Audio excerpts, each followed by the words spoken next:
வணக்கம். மாலை முரசு செய்திகளை விரிவாக பார்ப்பதற்கு முன் தலைப்புச் செய்திகளை பார்க்கலாம்.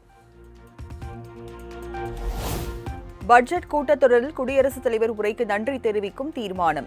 நாடாளுமன்றத்தில் இன்று உரையாற்றுகிறார் பிரதமர் நரேந்திர மோடி.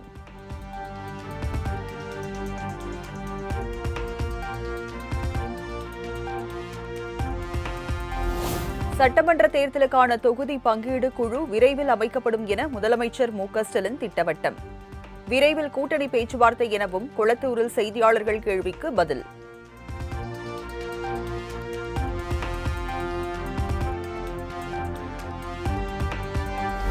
திமுக கூட்டணியில் 36 தொகுதிகள் 3 அமைச்சர்கள் வேண்டும் என முரண்டு பிடிக்கும் காங்கிரஸ். 30 தொகுதிகள் வரை கொடுக்க திமுக முன்வந்துள்ளதாக தகவல்.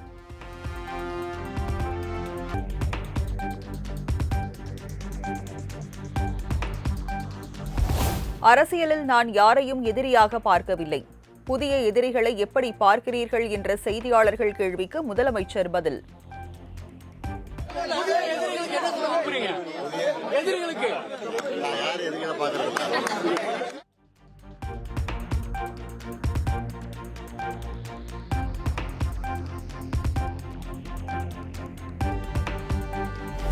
தமிழக மக்கள் அனைவரும் முதலமைச்சருக்கு எதிராகத்தான் உள்ளார்கள்.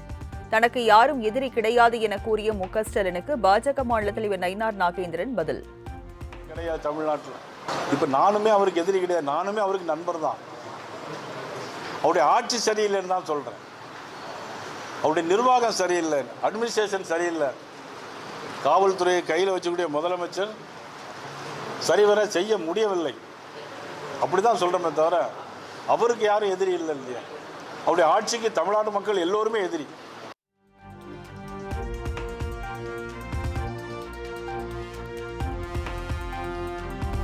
கல்விக்கும் மருத்துவ சேவைக்கும் ஒதுக்கும் நிதி செலவு அல்ல, வருங்கால சமுதாயத்துக்கான முதலீடு. தமிழ்நாடு அரசின் மருத்துவ சேவையை சுட்டிக்காட்டி முதலமைச்சர் மு.க.ஸ்டாலின் பெருமிதம்.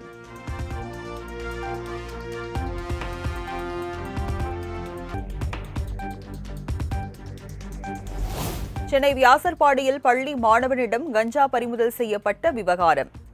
ஒரு ஆட்சியாளராக முதலமைச்சர் மு.க.ஸ்டாலின் ஆட்சி டோட்டல் ஃபெயிலியர் என்பதற்கு இந்த செய்தியே சாட்சி என எடப்பாடி பழனிசாமி காட்டம்.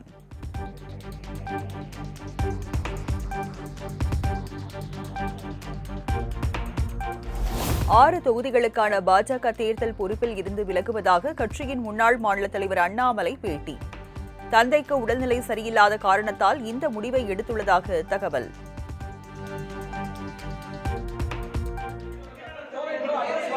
சிங்காநல்லூர் தொகுதிக்கு வேறு ஒரு பொறுப்பாளரை இந்த கட்சியிலிருந்து நியமனம் பண்ணுவாங்கன்னா வேற ஒரு தலைவர் பண்ணுவாங்க. தமிழ்நாட்டினுடைய 6 இதுக்கும் பண்ணுவாங்க. காரணம் தந்தையாருடைய உடல்நிலை காரணமாக. அதனால் தேர்தலில் அடுத்து என்ன பண்ணுவீங்க, எங்க நிற்பீங்க, இதை பண்ணுவீங்களா, அதை பண்ணுவீங்களா, டெல்லி போவீங்களா, இதை பண்ணுவீங்களா, எதுவுமே எனக்கு தெரியாது. கட்சி என்ன சொல்லுதோ அந்த நேரத்தில் உங்கள்கிட்ட நான் பேசுறேன்.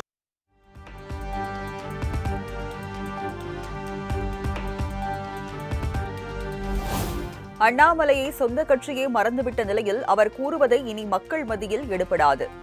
அறநிலையத்துறை அமைச்சர் சேகர் பாபு கருத்து. அவருடைய பெயரை தொடர்ந்து அவர் அந்த கட்சியில் என்ன நிலப்பாட்டில் இருக்காருன்னு தெரியல. இன்னைக்கு கூட ஒரு 6 சட்டமன்ற தொகுதிக்கு அவர் பொறுப்பாளரை போட்டால் வேணான்றாரு. அந்த கட்சி வேணும்னு சொல்கிறாரா, அந்த கட்சி வேணான்னு சொல்கிறாரான்னு தெரியல. அவர் அந்த கட்சியே மறந்துச்சு. அப்புறம் மக்கள் மத்தியில் அவர் சொல்கிற கருத்துக்கள் எங்கிருந்து எடுபடும்?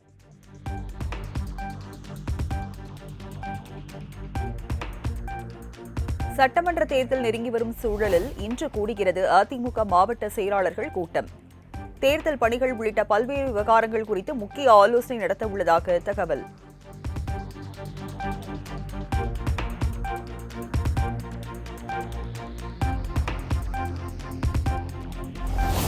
சட்டமன்ற தேர்தலில் போட்டியிட விரும்புவோருக்கு நாளை மறுதினம் முதல் தமிழக வெற்றிக் கழகம் சார்பில் விருப்ப மனு. தமிழகத்தில் உள்ள 234 தொகுதிகளுக்கும் விருப்ப மனு பெறப்படுவதாக அக்கட்சி பொதுச் செயலாளர் என். ஆனந்த் அறிவிப்பு.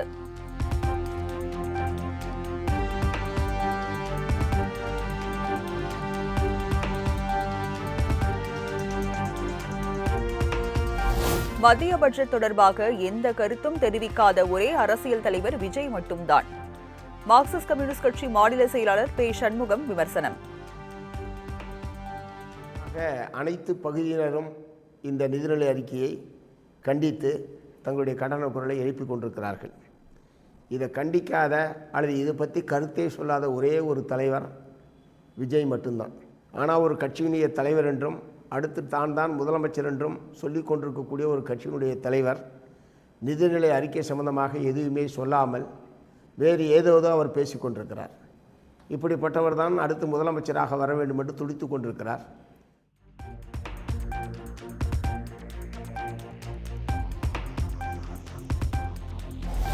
திருச்செங்கோடு சாணார்பாளையத்தில் கழிவுநீர் கால்வாய்களை ஆய்வு செய்த தவிக கொள்கை பரப்பு பொதுச் செயலாளர் அருண்ராஜ் உடனடி நடவடிக்கை எடுக்க வேண்டும் என நகராட்சி அதிகாரியிடம் மிரட்டும் தொனியில் பேசிய வீடியோ வைரல். என்ன நடக்குதுன்னு தெரியுமா இல்லையா? வந்து பார்த்துட்டு எப்போ கடைசியா எப்போ வந்தீங்க? டெய்லியும் வரேன் சார். டெய்லி வந்து அவர் இருந்தாரு சார் ஸ்கூல்ல சொன்னாரு. பாம்பு வந்துச்சுன்னு ஸ்கூல்ல வந்து பாம்பு சொன்னாரு. ஃபுல்லா க்ளீன் பண்ணி கொடுத்தோம். முழுசு க்ளீன் பண்ணி டெய்லி வந்து அடிக்கடி வரீங்களா? அவர் இருந்தாரு சார் கூட. அடிக்கடி வரீங்களா சார்? ஆமா. சரிங்க. சாக்கடை எல்லாம் கரெக்டா இருக்கா? சாக்கடை டெய்லி எடுத்துட்டு தான் சார் இருக்கோம். கம்ப்ளைண்ட் சொன்னா எடுத்துடலாம் சார். டெய்லி எடுத்துட்டு இருக்கீங்களா? ஏமா டெய்லி எடுக்கறாரமா அவங்க? டெய்லி எல்லாம் இல்லைங்க சார். டெய்லி இல்லைங்க. டெய்லி இல்லைங்க சார். சார் நீங்க சாக்கடை பார்த்துட்டு சொல்லுங்க சார். இல்லைங்க சாக்கடை பார்த்துட்டு சொல்லுங்க. இப்ப நீங்க எடுத்தா தண்ணி அங்க போகுமா? இது கிளியர் பண்ணிட்டா சார் உங்க பேர் என்ன? சொல்றேன். சரி. சாக்கடை கிளியர் பண்ணிட்டீங்கன்னா தண்ணி அப்படி போயிருமா?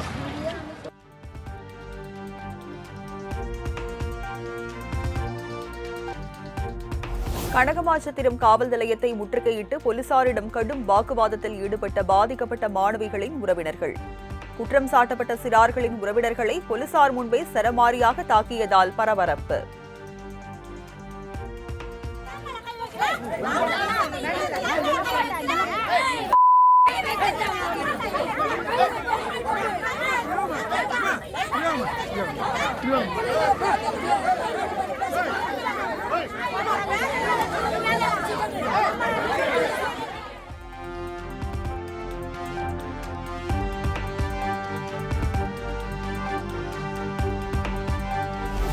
விழுப்புரம் அருகே சாதி மறுப்பு திருமணம் செய்த இளம்பெண் மர்மமான முறையில் உயிரிழந்த விவகாரம்.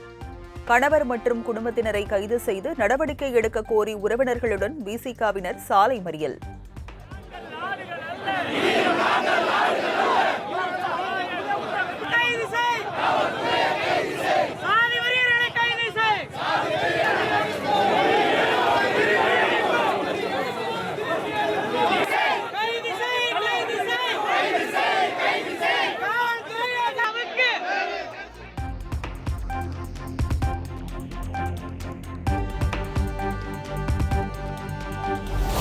திருவேற்காட்டில் வீட்டுமனை உரிமம் வழங்க 10,000 ரூபாய் லஞ்சம் வாங்கிய நகரமைப்பு அதிகாரி மற்றும் லைசன்ஸ் சர்வேயர் கைது. லஞ்ச பணத்தை பெற்றபோது கையும் களவுமாக கைது செய்த லஞ்ச ஒழிப்புத்துறை போலீசார்.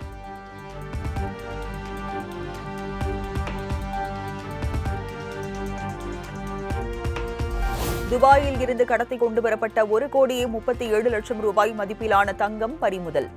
கடத்தல்காரர் உள்பட 3 பேரை கைது செய்து சுங்கத்துறை அதிகாரிகள் தீவிர விசாரணை.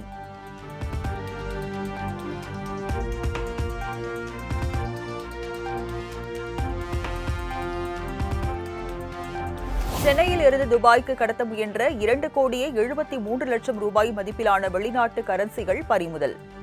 சூட்கேஸ் ரகசிய அறையில் மறைத்து வைத்து கடத்த முயன்ற பெண் பயணி அதிரடி கைது.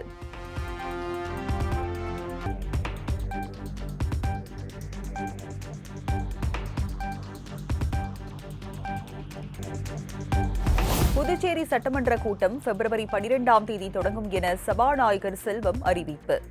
இடைக்கால பட்ஜெட் தாக்கல் செய்யப்பட உள்ளதாகவும் புதுச்சேரிக்கு புதிய சட்டமன்றம் கட்ட மத்திய அரசு அனுமதி கொடுத்துள்ளதாகவும் சபாநாயகர் தகவல்.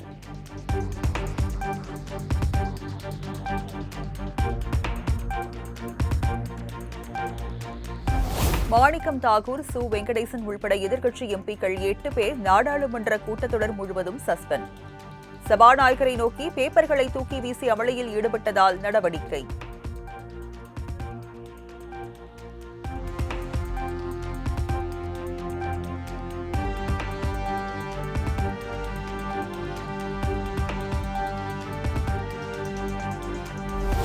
மக்களவையில் எதிர்க்கட்சித் தலைவர் பேச அனுமதிக்கப்படவில்லை என திமுக எம்பி கனிமொழி குற்றச்சாட்டு. எந்த காரணமும் இல்லாமல் 8 எம்பிக்கள் இடைநீக்கம் செய்யப்பட்டுள்ளதாகவும் கண்டனம்.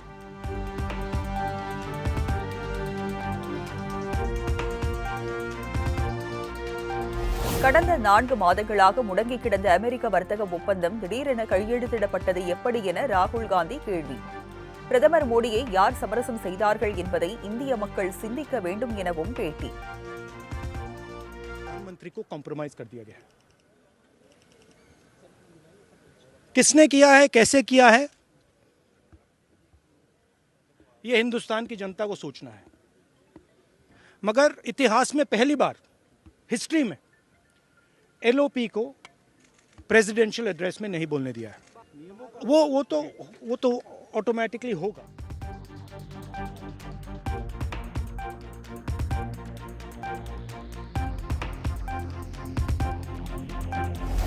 அமெரிக்காவுடனான வர்த்தக ஒப்பந்தம் இந்தியா மேற்கொண்ட ஒப்பந்தங்களிலேயே மிக சிறப்பான ஒன்று என மத்திய அமைச்சர் பியூஷ் கோயல் கருத்து. இந்தியாவின் வளர்ச்சி மீது காங்கிரஸ், திமுக, சமாஜ்வாதி உள்ளிட்ட கட்சிகள் பொறாமை கொண்டுள்ளதாகவும் விமர்சனம்.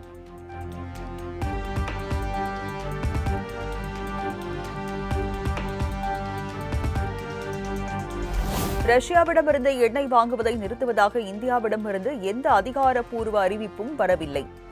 இந்தியாவுடனான உறவை மேலும் வலுப்படுத்துவதோடும் என ரஷ்யா தரப்பில் விளக்கம்.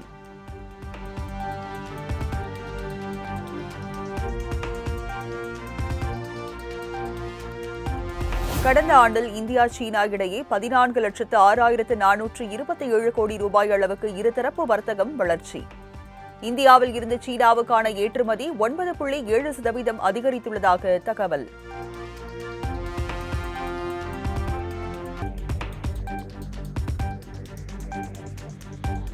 டெல்லியில் நடந்த மணிப்பூர் எம்எல்ஏக்கள் கூட்டத்தில் சட்டமன்ற தலைவராக எம்னம் கெம்சந்த் தேர்வு.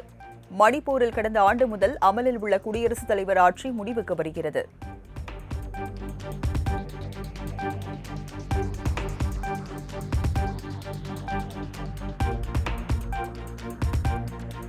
தனிநபர் விவரங்களை பாதுகாக்கும் விதிமுறைகளை முறையாக பின்பற்றப்படவிட்டால் இந்தியாவை விட்டு வெளியேறுங்கள்.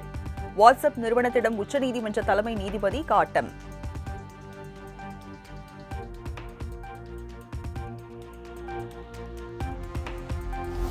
மும்பை விமான நிலையத்தில் 2 விமானங்களின் இறக்கைகள் ஒன்றுடன் ஒன்று உரசிய சம்பவத்தால் பரபரப்பு. மும்பையில் இருந்து கோவைக்கு புறப்படவிருந்த ஏர் இந்தியா மும்பைக்கு வந்த இண்டிகோ விமானத்தின் இறக்கைகள் உரசியதால் சேதம்.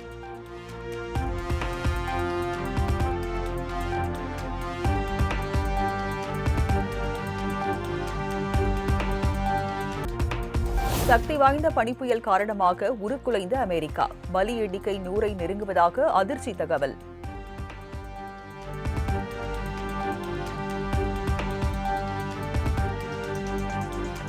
மியான்மர் நாட்டில் 6 என்ற ரிக்டர் அளவில் சக்தி வாய்ந்த நிலநடுக்கம். மியான்மரில் ஏற்பட்ட நிலநடுக்கம் வங்கதேசம், கொல்கத்தாவில் உணரப்பட்டதாகவும் தகவல்.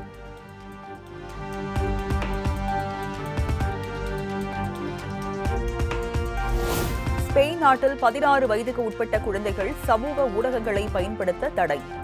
சமூக ஊடகங்களில் பரவும் தவறான தகவல்கள் இளம் வயதினருக்கு பாதிப்பை ஏற்படுத்துவதாக ஸ்பெயின் அரசு குற்றச்சாட்டு.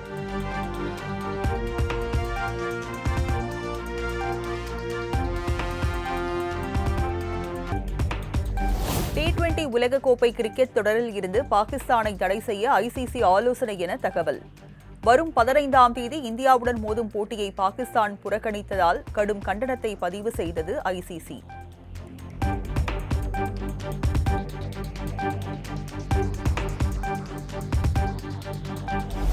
ஆசிய கோப்பை சாம்பியன்ஸ் டிராபியை நடுநிலையான இடத்தில்தான் ஆடுவோம் என இந்தியா சொன்னபோது ஐசிசி தூங்கிக் கொண்டிருந்ததா? இந்தியாவுடனான போட்டியை புறக்கணிக்கும் முடிவிலிருந்து பாகிஸ்தான் பின்வாங்கக்கூடாது என முன்னாள் பாகிஸ்தான் வீரர் கம்ரான் அக்மல் கருத்து.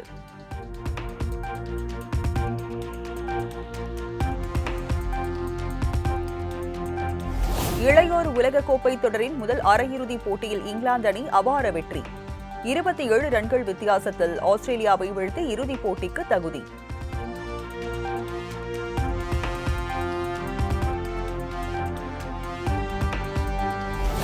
மூன்றாவது T20 போட்டியில் இலங்கையை 12 ரன்கள் வித்தியாசத்தில் வீழ்த்தி இங்கிலாந்து அணி வெற்றி. சொந்த மண்ணில் 3-0 என்ற கணக்கில் ஒயிட் வாஷ் ஆனது இலங்கை.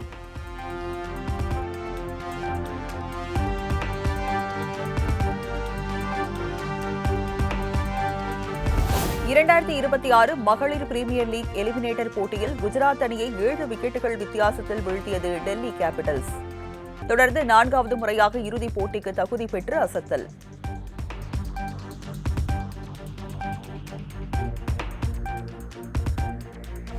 தனது 2வது சிம்பொனியை கிட்டத்தட்ட எழுதி முடித்துள்ளதாக இசையமைப்பாளர் இளையராஜா அறிவிப்பு. புதிய ஸ்டுடியோவிற்கு இடம்பெயர்ந்து 5 ஆண்டுகள் ஆகிவிட்டதாகவும் எக்ஸ் தளத்தில் பதிவு.